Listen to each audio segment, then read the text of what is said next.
Boa noite a todos, sejam bem-vindos, sintam-se todos abraçados, acolhidos, amparados, amados nessa casa de oração. Aqui estamos todos juntos, buscando a luz, o amor, o entendimento. E que bom que estamos aqui. Então eu convido a todos que quiserem fechar os olhos do corpo físico, para nós fazermos uma prece inicial, pensando em Jesus. Senhor Jesus, Mestre amigo, em meio às confusões do dia, acalma os nossos passos, dando-nos tranquilidade, retirando a tensão de nossos músculos e nervos, com a música tranquilizadora que vem do burburinho das águas que correm mansamente nos rios. Acalma nossos passos, Senhor, para que mesmo em meio aos ruídos do dia a dia, em meio às lutas e às alegrias, em meio aos cansaços, possamos sentir a Tua presença constante em nosso coração, em nossa vida. Auxilia-nos, Senhor, através de Teus mensageiros de luz, a compreendermos Teus ensinamentos, a colocá-los em prática e a compreendermos nossos irmãos sempre mais. Te agradecemos, Mestre, pelo dia de hoje, por nossa família, pelo nosso trabalho, pelos nossos amigos e, sobretudo, pela Tua presença em nossas vidas. E assim, Mestre Jesus, em Teu nome e com a permissão de nosso Pai, iniciamos mais uma doutrinária. Permaneça conosco, Mestre. Muito obrigada, que assim seja. Então, para começar, eu trago uma mensagem do livrinho Pai Nosso, ditado por Meimei a Chico Xavier, e diz assim: o alimento espiritual. O professor lutava na escola com um grande problema. Os alunos começaram a ler muitas histórias de homens maus, de roubos e de crimes, e passaram a viver em plena insubordinação. Queriam imitar aventureiros e malfeitores, e em razão disso, na escola e em casa, apresentavam péssimo comportamento. Alguns pronunciavam palavrões, julgando-se bem educados, e outros se entregavam a brinquedos de mau gosto, acreditando que assim mostravam superioridade e inteligência. Esqueciam-se dos bons livros, zombavam dos bons conselhos. O professor, em vista disso, certo dia, reuniu todas as classes para a merenda costumeira, apresentando uma surpresa esquisita. Os pratos estavam cheios de coisas impróprias, tais como pães envolvidos em lama, doces com batatas podres, pedaços de maçãs com tomates deteriorados e geleias misturadas com fel e pimenta. Os meninos, revoltados, gritavam contra o que viam, mas o velho educador pediu silêncio e, tomando a palavra, disse-lhes: meus filhos, se não podemos dispensar o alimento puro ao benefício do corpo, precisamos também de alimento sadio para a nossa alma. O pão garante a nossa energia física, mas a leitura é a fonte de nossa vida espiritual. Os maus livros, as reportagens infelizes, as difamações e as aventuras criminosas representam substâncias apodrecidas que nós absorvemos, envenenando a vida mental e prejudicando-nos a conduta. Se gostamos das refeições saborosas, que auxiliam a conservação de nossa saúde, procuremos também as páginas que cooperam na defesa de nossa harmonia interior, a fim de nunca fugirmos ao correto procedimento. Com essa preleção, a hora da merenda foi encerrada.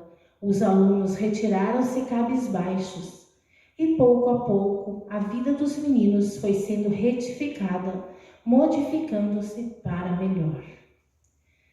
Então, o que Meimei quis nos trazer com essa pequena mensagem? nos mostrar que existem vários tipos de ensinar, várias maneiras de trazer boas lições. E assim como o nosso corpo físico precisa de bons alimentos, nossa alma também. Por isso que estamos aqui, não é mesmo? E para hoje, nós vamos trazer o capítulo 23 do Evangelho segundo o Espiritismo, que fala sobre a estranha moral. Nesse capítulo, Allan Kardec reuniu algumas passagens dos Evangelhos de Lucas e de Mateus, onde traz ensinamentos de Jesus que a princípio contradizem com o que a gente conhece, que Jesus nos ensina, que é o amor, que é a caridade. São conhecimentos, são passagens estranhas. Mas vamos à pergunta 629 do Livro dos Espíritos, para iniciar. E Kardec pergunta aos espíritos: que definição se pode dar à moral? E eles respondem: a moral é a regra de bem proceder, isto é, de distinguir o bem do mal. Funda-se na observância da lei de Deus. O homem procede bem quando tudo faz pelo bem de todos, porque então cumpre a lei de Deus. Então, moral é isso, é a regra do bem proceder. Estranho, o que o dicionário nos diz? Que é o que causa espanto ou admiração pela novidade, que de forma alguma segue os costumes, foge aos padrões de uso, ou ainda que desperta sensação incômoda e de estranheza. Então o capítulo Estranha Moral diz isso, que é uma forma diferente de falar, de mostrar. Dito isso, então vamos ver o que as mensagens do Evangelho nos trazem.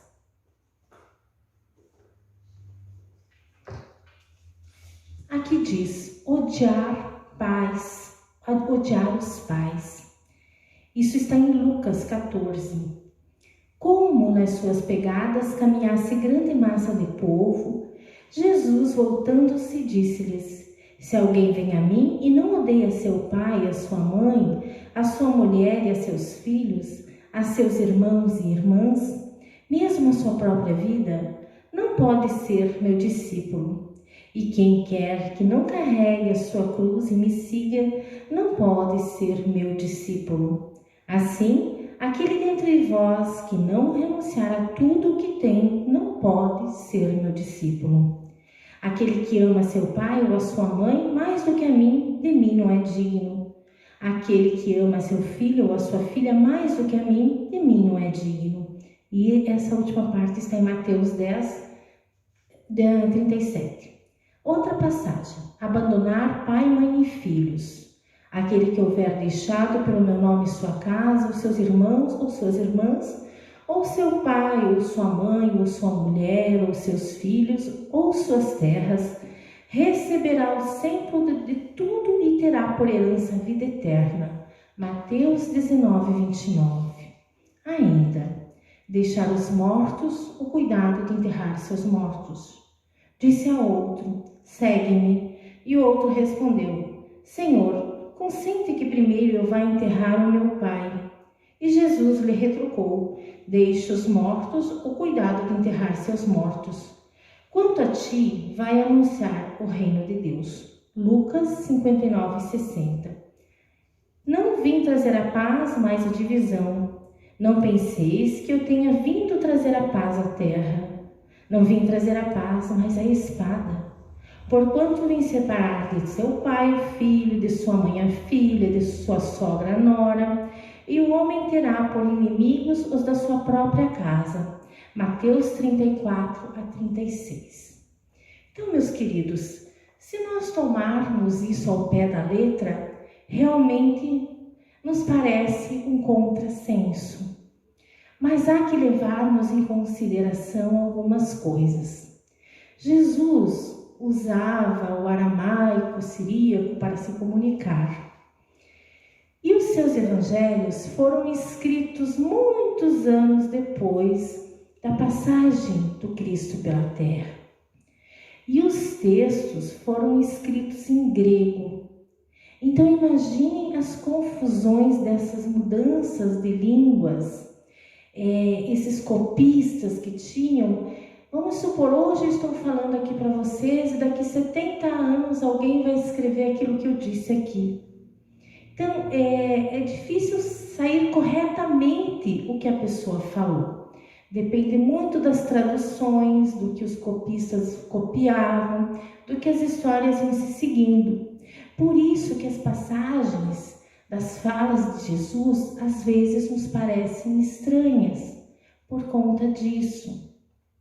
Ainda, quando fala em odiar, e a gente pode ver isso no rodapé aqui da passagem do Evangelho, o odiar naquela língua não existe, não é bem traduzido como o odiar que a gente conhece hoje, mas sim gostar menos. Então, quando fala de odiar o pai e a mãe, ele queria dizer gostar menos do que a Deus. Seria no sentido assim, não odiar com ódio, porque imaginem Jesus. Foi o espírito mais iluminado que nós temos conhecimento que pisou a terra. Ele veio nos trazer que mensagem? Mensagem de fraternidade, de amor, de caridade, de igualdade.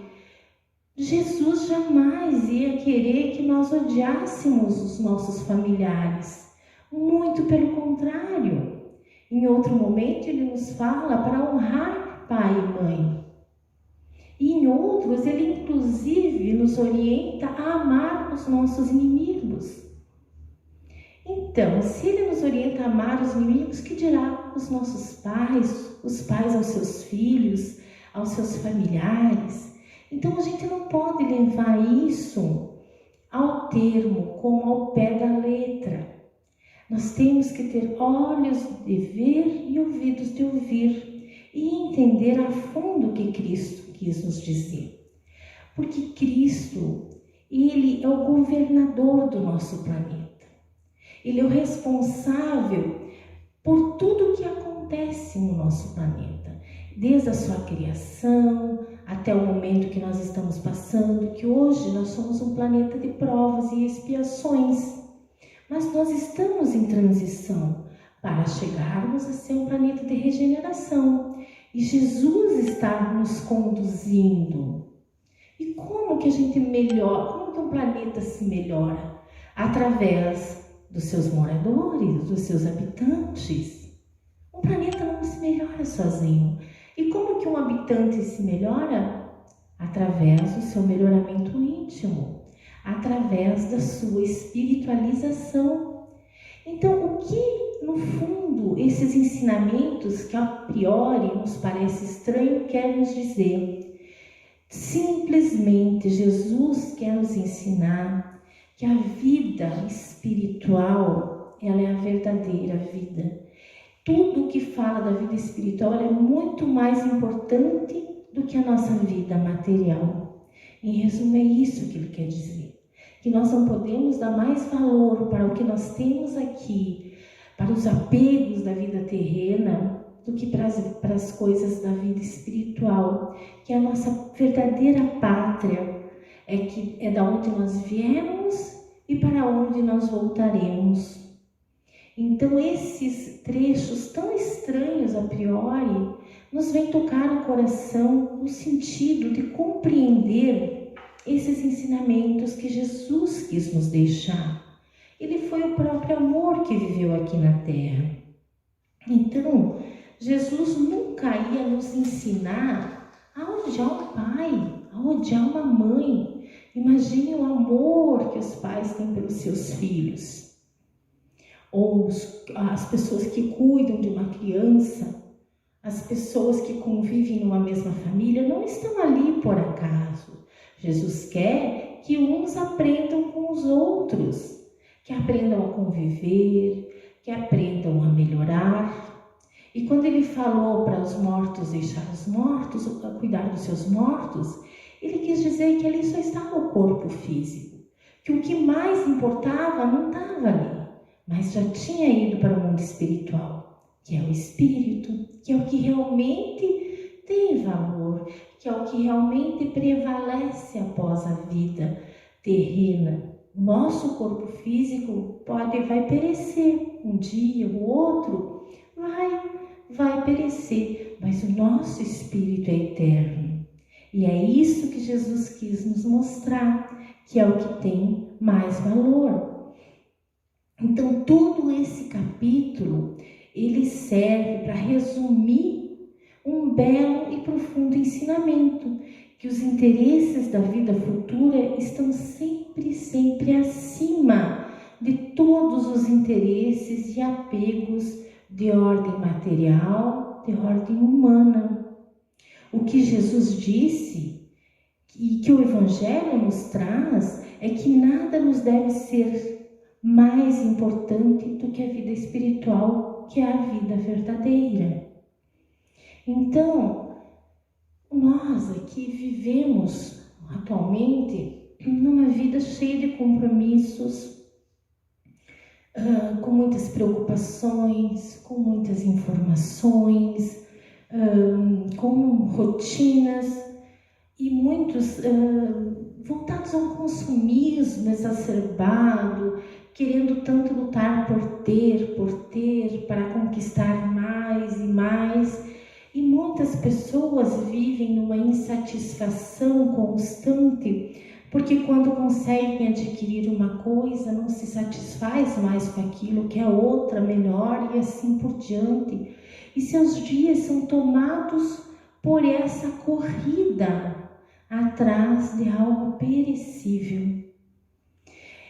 É claro, gente, nós estamos realmente no mundo material, nós precisamos trabalhar, até mesmo porque nós temos a nossa inteligência para desenvolver. O trabalho é uma lei divina também. Nós precisamos trabalhar, temos sim os nossos compromissos, precisamos nos alimentar, precisamos morar, nós precisamos da parte material. Precisamos de dinheiro? Sim, nós precisamos, nós estamos encarnados. O que Jesus quer dizer não é para a gente abandonar a vida material, abandonar nossos compromissos, de forma alguma. Ele quer nos ensinar que a parte espiritual ela é mais valiosa e que nós temos que também empregar o nosso tempo, os nossos esforços, os nossos dias e nos tornar seres melhores e nos voltar um pouco mais para esse lado espiritual, para esse lado também emocional, porque nós não somos apenas matéria. Então é importante nós termos essa noção de que nós somos matéria e espírito, precisamos caminhar nessas duas frentes, mas jamais valorizando mais o material, o ter, do que o ser. Porque o que nós somos, ninguém nos tira, ninguém pode nos roubar, a gente não perde. Mesmo quando a gente desencarna, a gente leva junto os nossos conhecimentos, o que a gente aprendeu e também o que a gente fez de mal, são as nossas conquistas, são os nossos verdadeiros bens. Então, o que está acontecendo hoje com as pessoas? Nós estamos vendo aí pessoas muito estressadas, nervosas, sobrecarregadas e muitas doenças ocorrendo por conta disso. Muita depressão, muita tristeza, muitas doenças psicossomáticas, que o que é? É a nossa alma gritando por atenção, é a nossa alma pedindo socorro. Olha para mim, é a nossa alma que está doendo. Muitas vezes as pessoas fazem, claro, a gente tem que ir no médico, com certeza. Nós temos que tratar o nosso físico, mas a questão é que muitas vezes as pessoas fazem todos os exames que precisam ser feitos e não conseguem detectar o que elas têm. E aí que entra, a gente tem essas doenças psicossomáticas que são sobrecargas, são coisas que não são curadas no nosso coração, nas nossas emoções, são traumas que vão sobrecarregando. Então nós temos que buscar essa cura. Nós precisamos buscar ter paz. Então nesse interim, o lado emocional, o lado espiritual, ele às vezes fica ofuscado, fica ignorado. Mas a questão, gente, é que para ter paz, para ter satisfação na vida, para ter tranquilidade, para ter saúde, para ter harmonia, realmente, quando a gente é uma pessoa realizada, podem te perguntar, você é uma pessoa realizada? Se a pessoa está totalmente bem financeiramente, bem organizada, mas não está bem emocionalmente, essa pessoa não está realizada. Nós precisamos estar em equilíbrio. Então, nós precisamos resgatar o encontro com o nosso espiritual, com o nosso emocional, de modo a nos elevarmos, a nos equilibrarmos. Nós precisamos estar nos espiritualizando. Nós temos que ter contato com o intangível também, termos fé, termos oração na nossa vida. E a própria pandemia pela qual estamos passando também é um grande aprendizado. Veio nos ensinar muitas coisas. Veio nos ensinar que a gente pode viver com menos, que hoje a gente está aqui, amanhã a gente não sabe. Então ela é difícil, ela é, claro, muito, mas ela é também cheia de ensinamentos. E então, dessa forma, a gente pode pensar o que Jesus veio nos ensinar. Ele veio nos ensinar a amar, sobretudo a amar. E como nós podemos praticar esses ensinamentos de Jesus? Vivenciar esses ensinamentos de várias formas. Uma forma muito interessante de nós vivenciarmos os ensinamentos de Jesus é a prática do bem. Independente de crença, independente de religião, independente de qualquer bandeira que a pessoa carregue, a prática do bem é um caminho certeiro na conquista da espiritualização, na conquista do equilíbrio e da harmonia do nosso ser. E aonde que a gente pode encontrar o bem? Dentro do nosso coração. Porque Deus é soberanamente justo e bom. Nós, como seus filhos, temos o germe da bondade guardado em nós. Então, se o bem que a gente tem para fazer está escondido, vamos buscar dentro do coração. Aonde a gente pode fazer esse bem? Aonde a gente estiver, em qualquer lugar. Não precisa ser grande, não precisa ser enorme, não precisa. Pequenas bondades que a gente possa fazer no dia a dia, no meio em que a gente estiver inserido, será fundamental para a nossa vida, para a nossa alegria do nosso ser.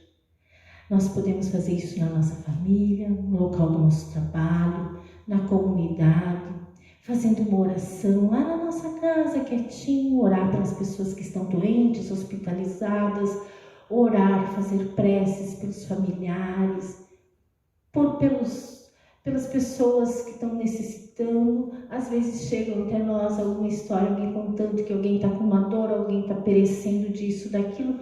Não nos custa nada fazer uma prece, pedir a Deus que abençoe, que ilumine. Porque nós também estamos aqui para desenvolver as nossas virtudes. Nós estamos aqui para desenvolver as nossas virtudes. É claro que nós não vamos nos tornar santos de um dia para a noite, não é essa a ideia. Mas que a gente possa diminuir os nossos vícios morais e melhorar as nossas virtudes. Virtudes da paciência, por exemplo. Que a gente possa ter um pouco mais de paciência com aquela pessoa que mora conosco, com o nosso vizinho, paciência no trânsito, paciência no trabalho, paciência, a gente precisa desenvolver. E como é difícil, né? Muitas vezes a gente ter paciência, respirar fundo, contar até 10 e seguir. Mas a gente está se desenvolvendo. E esse desenvolver pode fazer bem para os outros, mas vai fazer melhor ainda para nós. A indulgência também é algo bem importante.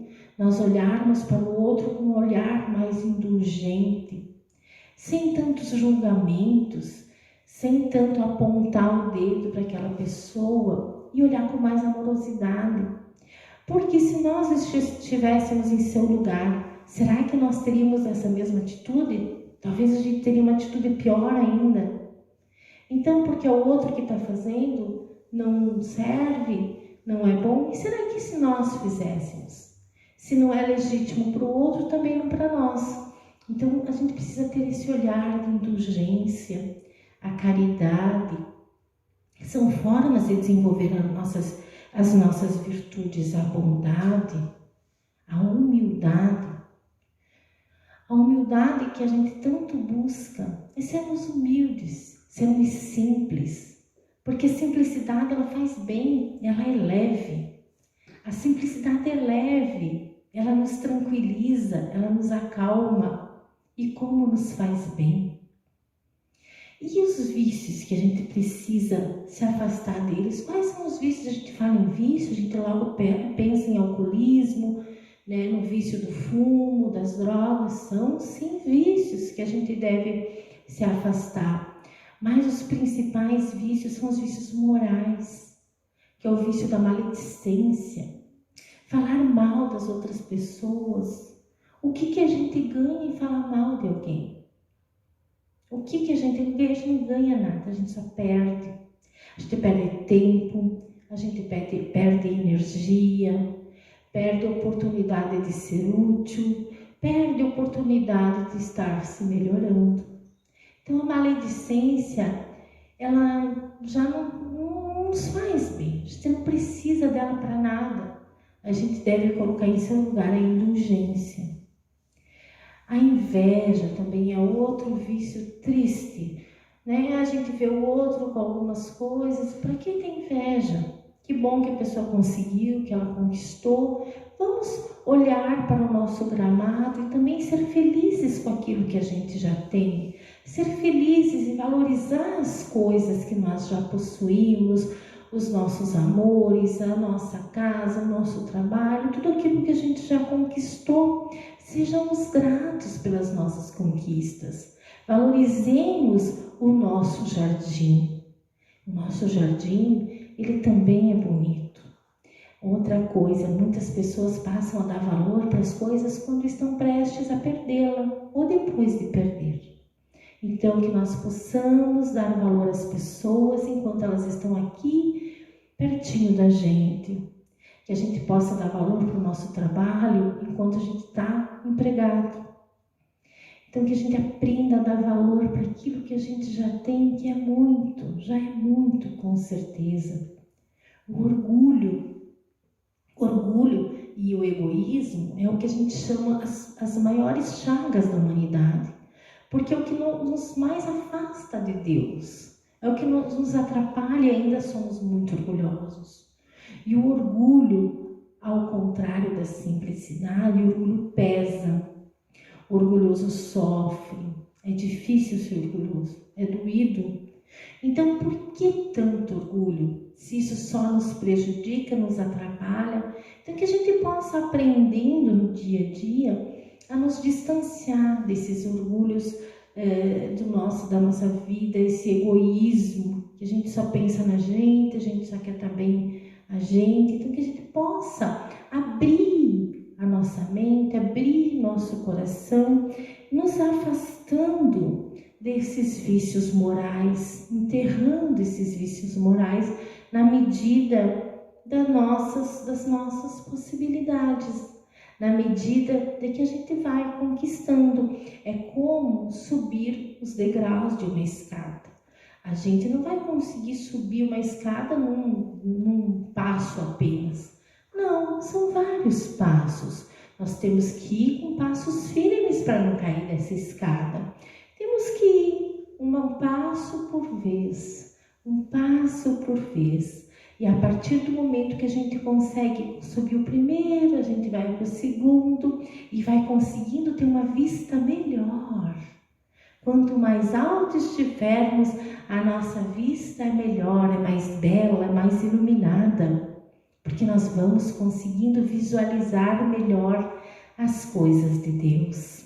E é esse convite que Jesus nos faz. Que a gente possa ser úteis aonde a gente estiver. Aonde a gente estiver. Dentro da nossa família, nós não estamos lá por acaso, como falamos anteriormente. E muitas vezes ali que moram os nossos maiores desafios. De entendimento, onde a gente precisa ter cordialidade, paciência, muita resignação, mas estamos ali a trabalho, não por acaso. Então que nós possamos florescer aonde Deus nos plantou. Desta forma, meus queridos, nós estaremos nos desenvolvendo espiritualmente, galgando novos degraus em nossa caminhada evolutiva, seguindo o que Jesus veio nos ensinar. Valorizar mais o ser do que o ter. O ter é passageiro e o ser é eterno. Investir nosso tempo em coisas que nos tragam algo de bom e não apenas em banalidades inúteis, em futilidades passageiras, que nós possamos investir esse tempo precioso que nós estamos passando aqui em coisas que possam agregar bondade, luz e paz para o nosso coração. Então, meus queridos, essa seria a mensagem de hoje, nos ensinando que Jesus sempre tem um ensinamento maravilhoso para nos trazer. Mesmo que os homens possam ter modificado as suas falas ou mudado alguma palavra por conta do seu entendimento, porque ainda eram homens falhos também, mas Jesus não. Jesus é a nossa luz, é o nosso mestre, é o nosso irmão maior. Então, para finalizar, eu trago uma mensagem de Casimiro Cunha, ditado a Chico Xavier, que fala mais trabalho.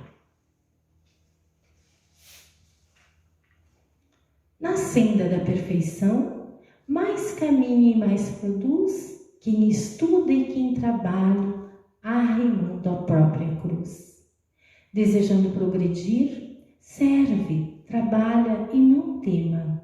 Em qualquer tempo e lugar, para vencer, eis o lema. Na grande escola terrestre, toda lição nos ensina que não há quem se promova sem esforço e disciplina. O caminho para os cismos é um trilho marcado e estreito. O rio só chega ao mar porque não foge do leito. A lei é justa e perfeita, traz luz em questão qualquer, cada qual é responsável por aquilo que fizer. Quem exige o esforço alheio para subir e crescer, mais cedo do que supõe, terá que se arrepender. Enquanto podes, trabalha, que a morte não manda aviso, cada minuto é importante no fazer o que é preciso. Traze sempre a mala pronta e veste a vida no bem. O que fizeres na terra é o que te espera no além. Então, meus queridos, essa era a mensagem de hoje. Nós convidamos a todos, não sei se vamos fazer o passe, porque nós temos agora a prece final, né? Se quiserem novamente fechar os olhos, ficar sentadinhos aí nas suas cadeiras, para a gente fazer essa prece final, respirando fundo e pedindo a Deus. Pai amado, dai-nos uma semana de paz e muito aprendizado espiritual. Que possamos ser mais caridosos com os nossos irmãos, dando o nosso melhor na nossa jornada evolutiva. Que sejamos indulgentes com as imperfeições alheias, compreendendo que cada um está em um estágio evolutivo diferente. Que busquemos construir em nossa alma a perfeição que cobramos nos outros. Que possamos entender o nosso papel dentro da Tua obra, e que sejamos sempre instrumentos fiéis do teu infinito amor. Que todos os doentes do corpo e da alma sejam abençoados e fortalecidos e quiçá curados. Que teu amor envolva a nossa casa espírita, seus dirigentes, colaboradores, assistidos, e da mesma forma envolva nossos entes queridos, nosso lar e a todos que compartilham a existência conosco. Que nossas águas possam ser fluidificadas através dos benfeitores espirituais e que elas contenham os medicamentos necessários para a nossa saúde física e espiritual, e que através delas possamos obter força e coragem para a nossa transformação moral. Que possamos ser tocados em nossos sentimentos pelo teu amor irrestrito, pela tua serenidade e pela tua luz. E assim, Pai amado, agradecidos por todas as bênçãos recebidas, nos despedimos na tua paz. Que teu amor nos envolva hoje e sempre, e que saibamos ser sempre merecedores e agradecidos do teu amor. Muito obrigada, Senhor. Que assim seja.